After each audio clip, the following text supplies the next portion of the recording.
Alright, so how I started, I just want to go into a little bit of background about how I got into it, because it's kind of strange. So I've been meditating for roughly 10 years. I'm not really sure when I started meditating or like how I kind of got into that, but I just know that I had a hard time sleeping when I was really young. Like I had a lot of racing thoughts. Like I couldn't stop thinking about stuff when I tried to go to bed, and I really wanted to just be able to put my head down and fall asleep. So I think it was my mom who told me this. She said like, just think of one thing, focus on that one thing, and then go slowly relax and fall asleep. So I thought of myself in a white plane, just like whiteness, couldn't see anything.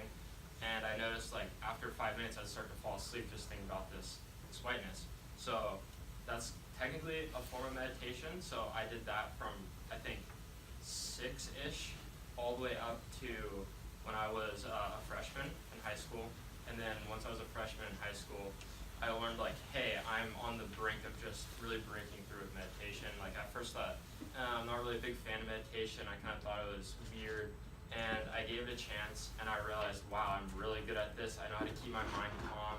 I know how to stay focused on one thing because of all my past experiences with being to meditate. All right, next slide, please. All right, so I was going to talk about, there's two types of meditations that I really wanted to talk about. I want to talk about this binaural beats. It's kind of hard to say, but basically this is, in my opinion, the easiest way if you just want to pick it up and start meditating.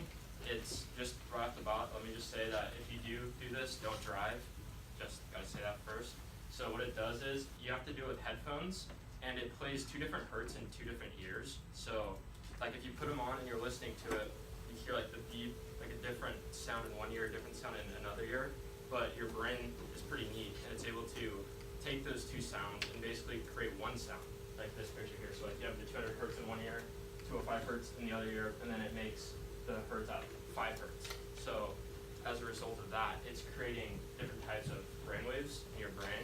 And I personally prefer to go 30 to 100, just because for me, it like opens my brain up. I can think clearly, like day to day when I'm at school. If I don't meditate, or use this form of meditation, I find that I get confused in my thoughts and I can't think, like I have racing thoughts. But really, like if you just want to relax, fall asleep doing this, I would definitely recommend using the 4 through 8 hertz. When you say hertz, what do you mean? Just kind of. It's just like sounds, like the frequency at which it is playing in your ear. So like the frequency of the sound waves. What's the? I guess is this sound waves or is it music? Yeah, is it?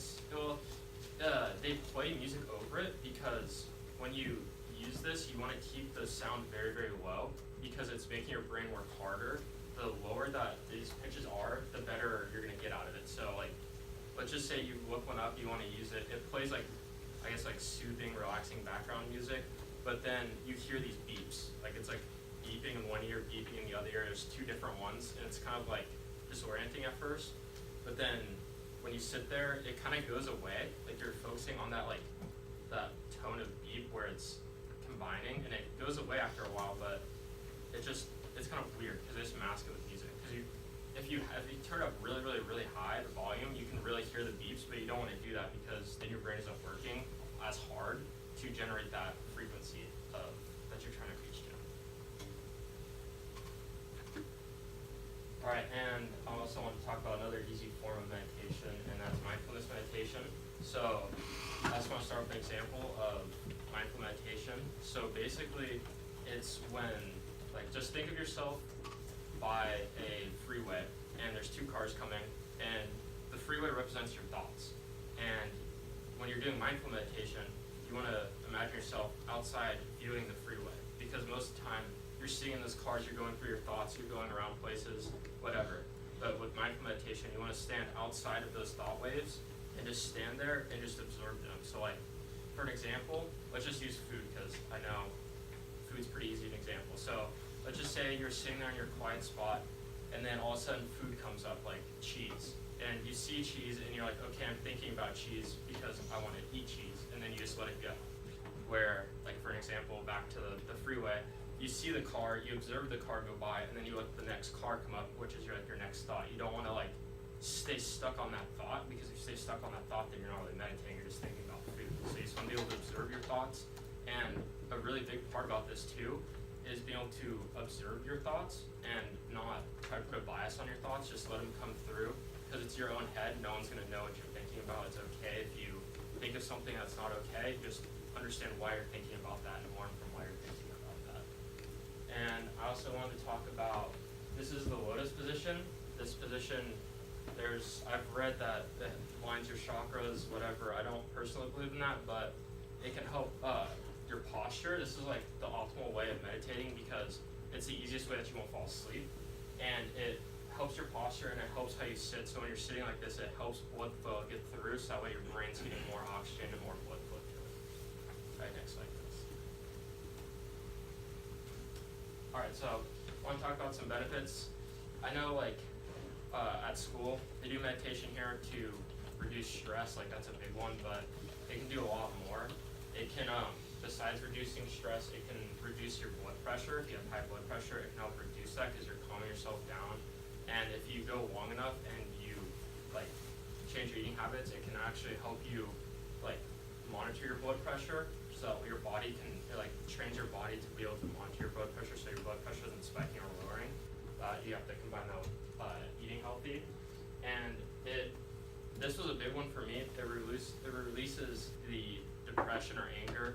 Because for me, if I get into those depressed states, I can go use mindfulness meditation, sit there, and just think about why I'm depressed and what's causing me to be depressed. That way I can come back and change it.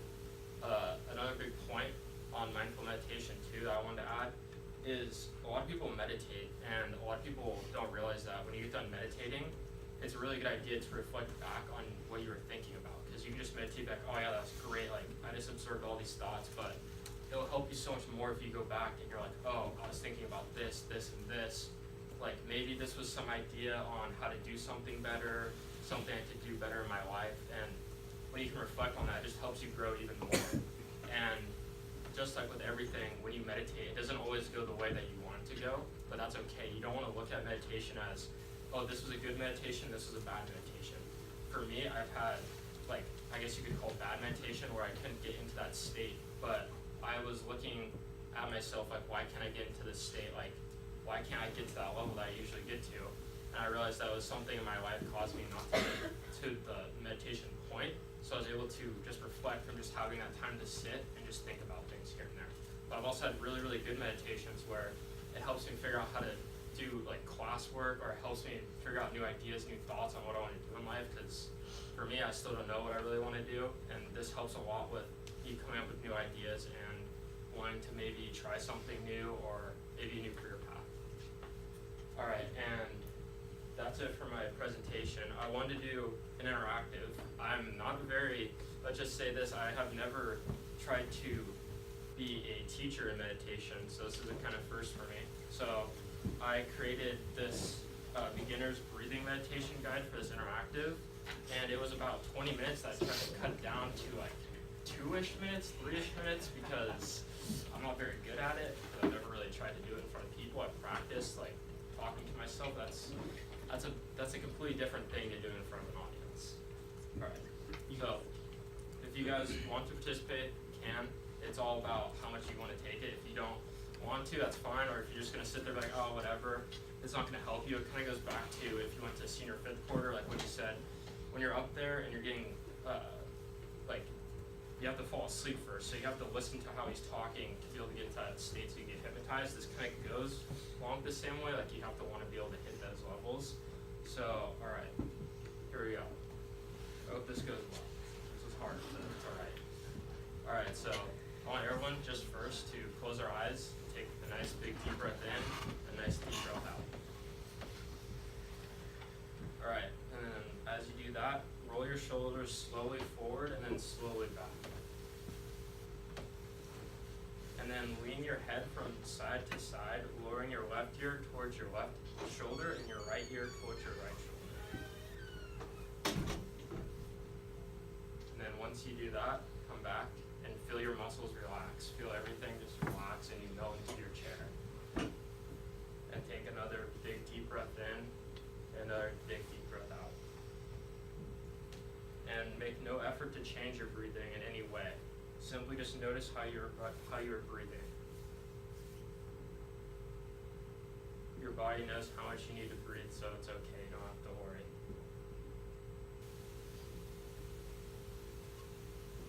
sitting quietly, I want you to really focus in on your breathing.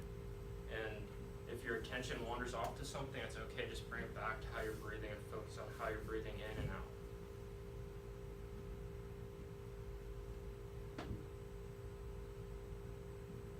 If any stray thoughts come up, don't dwell on them, simply just let them go right through you.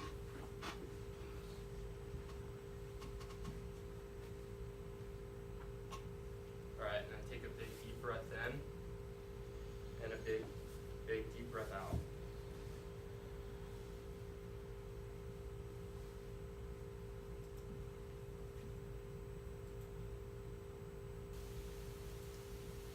Again, focusing on your breathing. If any thoughts come up, just bring yourself gently back to how you're breathing.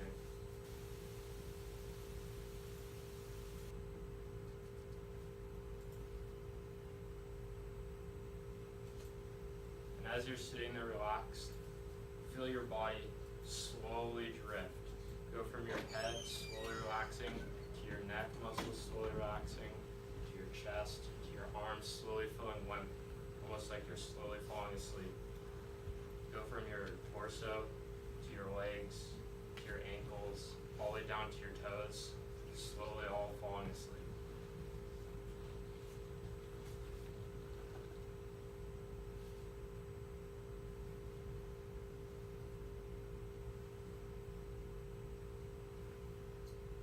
As you sit there, remember, just focus on your breathing, taking nice big deep breaths in and taking nice deep breaths out.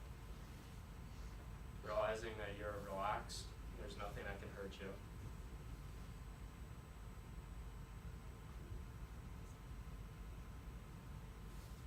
Alright, now slowly from your toes up, feel your toes finally getting that energy. From your ankles, you feel your ankles coming back alive. To your legs, you slowly feel it coming up into your torsos, into your arms, and give your arms a nice big stretch as if you're coming out of a big slumber. And then slowly relax again.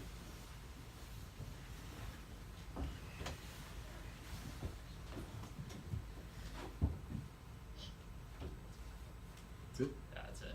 Nice job, all right.